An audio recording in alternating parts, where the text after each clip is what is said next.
संस्कृतका दुई शब्दहरू, एउटा ज्ञान र अर्को इन्द्र। ज्ञानको अर्थ नलेज हो अथवा भनौँ ज्ञानले विस्डमलाई सिम्बलाइज गर्छ। अनि इन्द्रले हिन्दू धर्मको मान्यता अनुसार देवताहरूको पनि राजा देवराज इन्द्रलाई दर्शाउँछ। अथवा भनौँ इन्द्र शब्दले पावर र अथोरिटीलाई सिम्बलाइज गर्छ र यी दुई शब्दहरूलाई कम्पोज गर्दा नयाँ शब्द बन्छ ज्ञानेन्द्र, जसको अर्थ लर्ड अफ नलेज अथवा किङ अफ विस्डम हुन जान्छ। पूर्व राजा ज्ञानेन्द्र सायद विश्वकै ती रेयर मानिसहरूभित्र पर्छन् जसको नामले नै उनको क्यारेक्टर र अल्टिमेटली लाइफलाई नै जनाउँछ। राजा हुन जन्म नै नलिएका ज्ञानेन्द्र शाहको भाग्य भनौँ वा समयको माग, स्ट्रङ विल पावर भनौँ वा डिप एम्बिसन, उनी दुई पटक राजा भए। तर अहिले उनी तपाईँ हामी जस्तै आम नागरिक हुन्। आम नागरिकको हैसियतमा बसिरहेका ज्ञानेन्द्र शाहले प्रजातन्त्र दिवसको मौका पारेर एउटा भिडियो सन्देश दिन्छन्। राष्ट्रिय एकता कायम राख्ने हो भने देशको समृद्धि र उन्नतिका निमित्त हामीलाई साथ दिन सबै देशवासीहरूलाई आह्वान गर्दछौँ। 10 मिनट जति लामो उक्त सन्देशले अहिले देशमा तरङ्ग सिर्जना गरेको छ। के छ त त्यस सन्देशमा? ज्ञानेन्द्रले 17 वर्षसम्म यति स्पष्टसँग नबोलेको कुरा अहिले 81 यही मौकामा किन बोल्दैछन्? पूर्व राजाले के सन्देश दिन खोजेका हुन्? उनका प्लानहरू के हुन सक्छन् त?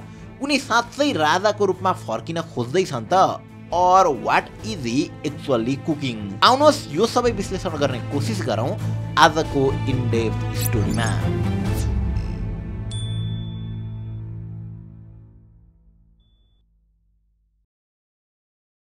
पूर्व राजा ज्ञानेन्द्रले प्रजातन्त्र दिवसको अघिल्लो दिन पारेर दिएको सन्देशले राजनैतिक वृत्तमा एक खाले थन्डर त क्रिएट गरिसकेकै छ। तर त्यस्तै खालको अर्को थन्डर चाहिँ अल्टिमा लाइफस्टाइलले यही मार्च 5 बाट लन्च गर्दैछ। अल्टिमा थन्डर 120 अल्टिमा लाइफस्टाइलको प्रिमियम साउन्ड बक्स सिरिजको नयाँ प्रोडक्ट हो।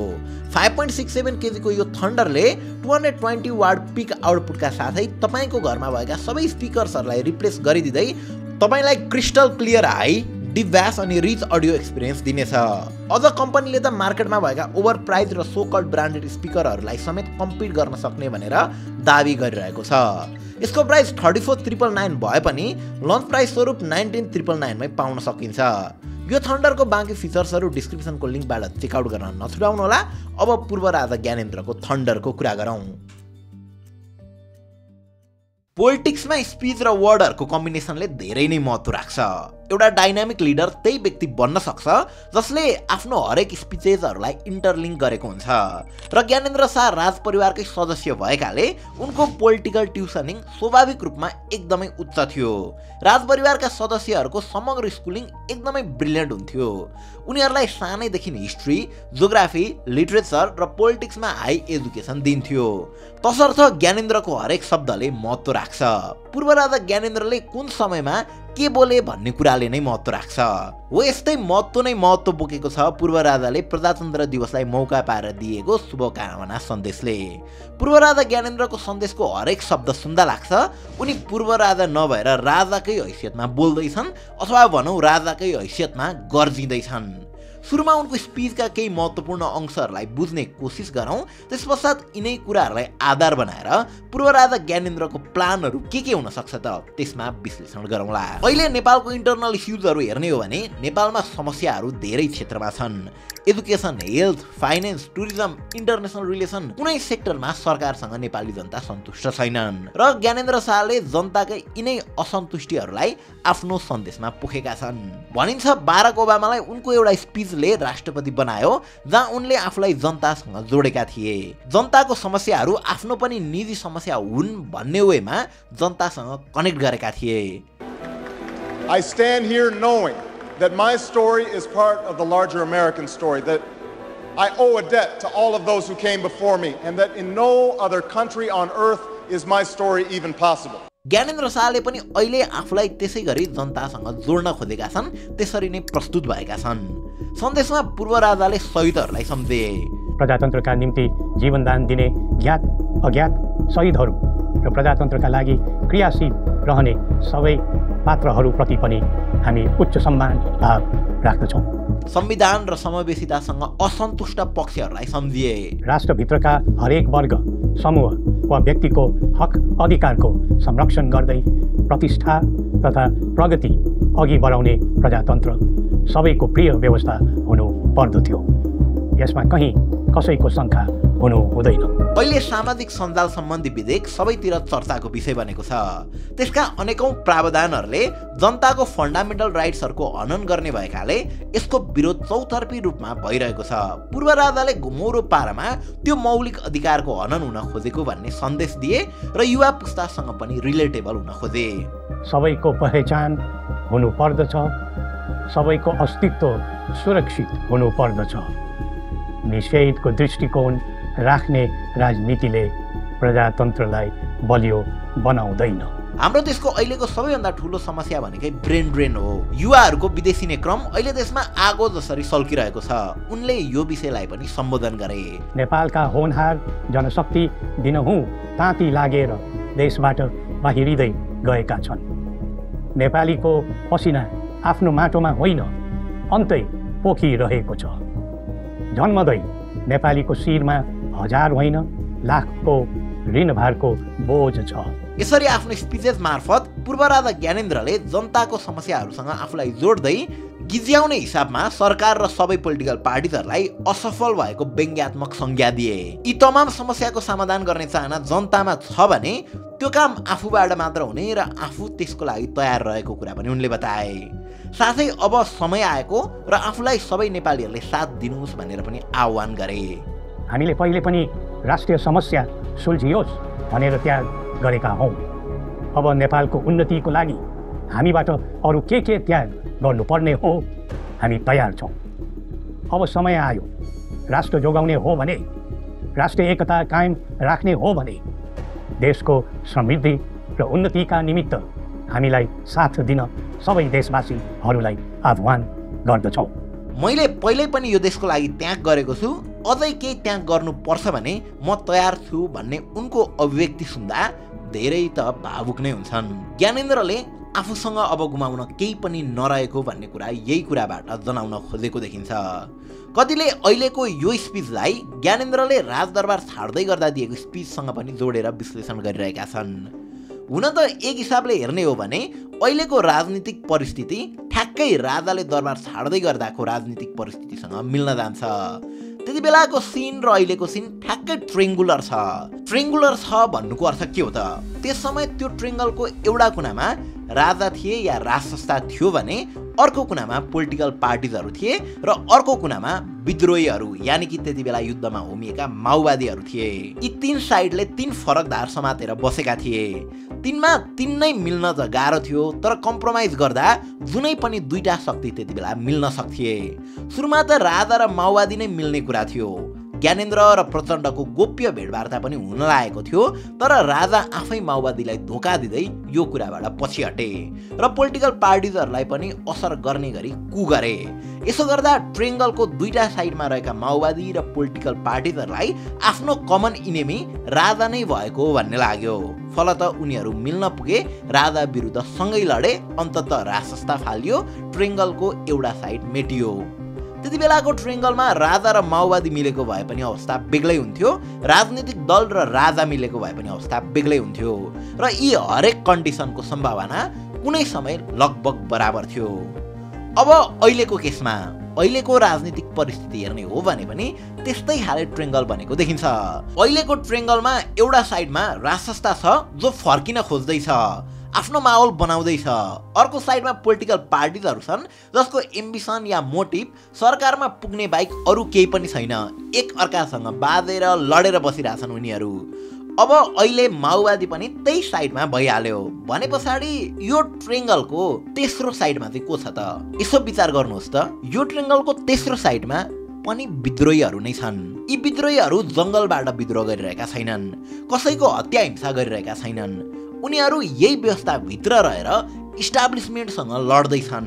सरल भाषामा भन्नुपर्दा ट्रेङ्गलको अर्को कुनामा बालेन छन्। यो बालेन भने बालेन्द्र शाह होइन, ती सबै विद्रोहीहरू हुन् जो इस्टाब्लिसमेन्टको अगेन्स्टमा लड्दैछन्। आफ्नो पुस्ता, आफ्नो आवाज या आफ्नो समुदायका निम्ति कुनै न कुनै हिसाबले लड्दैछन्। त्यस्ता व्यक्ति या समूहहरू पार्टी भित्रै पनि छन् र पार्टी बाहिरै पनि छन्। जे होस्, उनीहरूले कुनै न कुनै वेमा त्यो भित्र रहेका पार्टीभित्र रहेका व्यक्तिहरूले पार्टीभित्रै र बाहिर रहेका व्यक्तिहरूले समग्र युवाहरूलाई अथवा समग्र देशका जनताहरूलाई आशा देखाउँदैछन्। वाइती उनीहरूले नै पाइरहेका छन्। अब अगेन यो केसमा पनि जोईसँग मिल्न सक्छ। पछिल्लो समय यी विद्रोहीहरू पार्टीसँग मिल्ने सम्भावना चाहिँ घटेको देखिन्छ। तर अगेन राजनीतिमा जे पनि सम्भव छ। ट्रेङ्गलको एउटा साइडमा रहेका पूर्व राजा ज्ञानेन्द्रले फरक फरक व्यक्ति र समूहबाट फरक फरक समयमा माहौल टेस्ट गरिरहेको देखिन्छ। लामो समय राप्रपा मै पनि कमल थापालाई च्यापेका ज्ञानेन्द्रले अघिल्लो अधिवेशनबाट राजेन्द्र लिङ्गदेलाई सपोर्ट गरेका थिए। 2074 सालमा एक सिट मात्र जितेको राजावादी पार्टी राष्ट्रिय प्रजातन्त्र पार्टीले 2079 सालको निर्वाचनमा 16 सिट जित्यो। इन्ट्रेस्टिङ कुरा त के छ भने राप्रपाले झापा, मकवानपुर, चितवन, रूपन्देही जस्ता जिल्लाहरूमा पनि चुनाव जित्यो, जहाँ कम्पेरेटिभली एजुकेटेड मानिसहरूको बसोबास छ। यसले के सन्देश दिँदैछ भने नेपालका एजुकेटेड वर्गहरू पनि अहिलेको अवस्था र इवन व्यवस्थासँग पनि सन्तुष्ट छैनन्। यस्तै खाले अर्को माहौलको टेस्ट पूर्व राजा ज्ञानेन्द्रले दुर्गा प्रसाई मार्फत पनि गरे। करिब 1 वर्ष अगाडि अभियन्ता दुर्गा प्रसाईको समूहले राजसंस्थाको पक्षमा सडकमा प्रदर्शन गर्दा एकदमै ठुलो भिड सडकमा उत्रिएको थियो। यसबाट पूर्व राजालाई भिड पनि राजसंस्थाकै पक्षमा रहेको आकलन भएको हुन सक्छ। त्यति बेला सरकारले त्यस कार्यक्रमलाई दबाउन हर कोसिस गरेको थियो। अर्थात् सरकार आफै सुरक्षित देखिँदैन। सरकारले असुरक्षित मान्नु स्वाभाविक पनि छ, किनभने ज्ञानेन्द्रले पब्लिकली केही नबोल्दा पनि पब्लिक एपिरेन्सहरू एकदमै कम दिँदा पनि 16 वर्षमै ज्ञानेचोर यो देश छोड भन्नेहरूले नै अहिले राजा आऊ देश बचाऊ भन्दैछन्। यो त राजा नबोल्दा नै क्रिएट भएको माहौल हो। अब भिडियो सन्देशबाट म तयार छु भनेर राजाले भन्दै गर्दा माहौल के हुन्छ त्यो अहिले आकलन गर्न सकिँदैन। अब ट्रेङ्गलको अर्को साइडमा रहेका गभर्मेन्ट र मेजर पोलिटिकल पार्टिजहरूको कुरा गरौँ। यी मेजर पोलिटिकल पार्टिजहरू कङ्ग्रेस, एमाले र माओवादी पार्टीका सबै लिडर र कार्यकर्ताहरूले अब राजतन्त्र आउन सक्दैन भन्छन्। तर अघि मैले भने जस्तै उनीहरूको स्वार्थ र एम्बिसन भनेको सरकार बाहेक केही छैन। सो आफूहरू सरकारमै रहिरहन पाइन्छ, सरकारी सम्पत्ति दोहन गरिरहन पाइन्छ भने उनीहरू राजासँग त के जोईसँग पनि सम्झौता गर्न तयार हुन्छन्, किनकि नेताहरू भनेको पपेट मात्र हुन्। उनीहरूको स्ट्रिङ अरू कसैले चलाउँछ। कहिले छिमेकी राष्ट्रहरूले स्ट्रिङ चलाउँछन् त कहिले पश्चिमा राष्ट्रहरूले त कहिले यही देशका व्यापारीहरूले। यो कुरा अझै मजाले एक्सप्लेन गर्नका निम्ति हामीले छुट्टै भिडियो सिरिज नै बनाएका थियौँ, सिक्रेट प्राइम मिनिस्टर भनेर, पक्कै पनि हेर्नु भएकै होला। अब ट्रेङ्गलको अर्को साइडमा रहेकाहरूको कुरा गरौँ। विद्रोहीहरू, उनीहरूसँग मास छ, उनीहरूको पछाडि भिड छ। तिनै विद्रोही मध्येका बालेनको उदय निकै नै कम समयमा भएको छ। उनी आफ्ना राजनीतिक विचारहरू बोलेर भन्दा पनि प्राय फेसबुकमै राख्ने गर्छन्। बालेनले एकपटक पूर्व युवरागी हिमानी शाहसँगको फोटो पनि हालेका थिए। उनको सामाजिक सञ्जाल प्रयोग गर्ने शैलीमा जाने हो भने कतै बालेनले त्यस पोस्ट मार्फत आफू परिआए राजसंस्थाको पक्षमै उभिन सक्ने झल्को पो दिन खोजेका हुन् कि जस्तो पनि देखिन्छ। पूर्व राजालाई पूर्ण राजा बन्न अहिलेको अवस्थामा बालेन र उनी पछाडि रहेको भिडको पनि आवश्यकता पर्छ। यो एङ्गलबाट हेर्ने हो भने एउटा क्वेसन पनि राइज हुन्छ, बालेन शाहको यति छिटो राइज र पपुलारिटीमा कतै पूर्व राजाको पनि सानै भए पनि भूमिका त छैन। वास्तवमा राजनीतिमा के हुन्छ कसैले भन्न सक्दैन। अमेरिकाका पूर्व राष्ट्रपति फ्राङ्कलिन डी रोजवेल्टको एउटा प्रसिद्ध भनाइ छ, in politics nothing happens by accident, if it happens you can bet it was planned that way. पूर्व राजाले जुन कन्फिडेन्सका साथ अब आफू तयार रहेको भन्दै जनतासँग साथ मागेका छन्, त्यो हेर्दा उनले पक्कै पनि इन्डिपेन्डेन्ट यङ पावर ग्रुपहरूबाट सपोर्ट सिक गरेको जस्तो देखिन्छ। अब यो ट्रेङ्गललाई तपाईँले बुझिसके पछाडि कुन कुन पक्ष छिटो मिल्लान् त त्यसमा सबैको आफ्नो एनालाइसिस र ओपिनियन हुनसक्छ। तर यी तीन मध्ये दुईलाई मिलाउनमा अरू इन्फ्लुएन्सियल फ्याक्टरको पनि महत्त्वपूर्ण भूमिका हुन्छ। नेपालको हरेक परिवर्तन यिनै इन्फ्लुएन्सियल फ्याक्टरहरूले डिसाइड गर्ने हो। पूर्व राजालाई सत्तामा पूर्ण हुन नेपालको सेक्युरिटी निकायहरूको साथ एकदमै कम्पलसरी छ। नेपालको शाही सेनाले राजाबाट आफ्नो सपोर्ट विथड्र गरे पछाडि नै राजतन्त्र ढलेको थियो र ज्ञानेन्द्रले सत्ता छोड्नुको एउटा प्रमुख कारण पनि यही बनेको थियो। त्यसकारण अहिले पूर्ण सत्तामा पुग्नका निम्ति उनलाई सैनिकहरूको सपोर्टको आवश्यकता पर्छ। सेनादेखि बाहेक पनि यस्तो इन्फ्लुएन्सियल फ्याक्टरभित्र इन्टरनेसनल सिनारियो र इन्ट्रेस्टहरू पनि पर्छन्। साउथ एसियाकै श्रीलङ्का र बङ्गलादेशमा भर्खरै मात्र जुन तरिकाले सडकबाट रिभोल्युसन गर्दै त्यहाँका लिडरलाई देश छोड्न बाध्य बनाएका थिए, त्यस्तै आक्रोश नेपालका युवाहरूमा पनि आजभोलि देख्न सकिन्छ। भर्खरै मात्र पूर्व राजाको भुटान भ्रमणमा पनि उनले भुटानमा राजकीय राजाले पाउने सम्मान पाए। पूर्व राजाको भुटान भ्रमणको विषयलाई पनि हेर्ने हो भने उनले पक्कै पनि त्यो भ्रमणबाट अन्तर्राष्ट्रिय समर्थन आफूसँग भएको झल्को दिन खोजेको बुझ्न सकिन्छ। यस्ता इन्टरनेसनल इन्ट्रेस्टभित्र इन्डियाले पनि एकदमै ठुलो भूमिका खेल्छ। नेपालको हरेक परिवर्तनमा डाइरेक्टली इन्डाइरेक्टली इन्डियाको भूमिका प्रमुख हुने गरेको छ। ज्ञानेन्द्रलाई सत्ता छोड्नुपर्ने अवस्थामा पुर्याउनमा समेत इन्डियाको धेरै ठुलो रोल थियो। इन्डियाले त्यस समयमा ज्ञानेन्द्र शाहलाई समर्थन गरिदिएको भए सायद ज्ञानेन्द्रले सत्ता छोड्नुपर्ने अवस्था नआउन सक्थ्यो। यसको झल्को त त्यति बेला देखियो जब नेपालले राजतन्त्र फालेको खुसीमा भारतका तत्कालीन प्रधानमन्त्री डाक्टर मनमोहन सिंहले नेपालका तत्कालीन प्रधानमन्त्री गिरिजाप्रसाद कोइरालालाई इल्डर स्टेटमेन अफ साउथ एसियाको उपाधि दिएका थिए। तर अहिले भारतको अवस्था फरक छ। भारतमा अहिले नरेन्द्र मोदीको सरकार छ। यो यस्तो सरकार हो जसले हिन्दू बाहेक अरू केही देख्दैन। भारतमा जो कट्टर हिन्दू छ उही सत्तामा छ, अथवा जो सत्तामा छ ऊ कट्टर हिन्दू छ। र भारतले नेपाललाई हिन्दू राष्ट्रकै रूपमा हेर्न चाहने कुरा नयाँ पनि होइन। इन्ट्रेस्टिङ कुरा त के छ भने राजावादीहरूको मुख्य मुद्दा नै हिन्दू राष्ट्र हो। भारतकै प्रभावकारी नेता योगी आदित्यनाथले त सार्वजनिक रूपमै पूर्व राजालाई हिन्दू सम्राट भनेर घोषणा नै गरिदिएका थिए। अर्को इन्ट्रेस्टिङ कुरा के छ भने भारतले अहिले नेपालको सरकार र प्रधानमन्त्री केपी शर्मा ओलीलाई रुचाएको देखिँदैन। ओली तिनै व्यक्ति हुन् जसले लिपुलेक, लिम्पियाधुरा र कालापानी सहितको नयाँ नक्सा पब्लिस गरिदिएका थिए।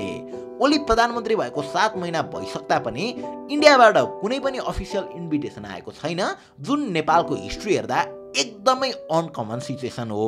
सो अब के ज्ञानेन्द्र शाह फेरि राजा बन्न सक्लान् त? ज्ञानेन्द्र शाहको जीवनी सरसर्ती हेर्दा उनी राजा हुन जन्मिएका थिएनन्, तर घटनाक्रमले उनलाई दुई पटक राजा बनायो। ज्ञानेन्द्रले सत्ता छाडेको 16 वर्ष भइसक्यो।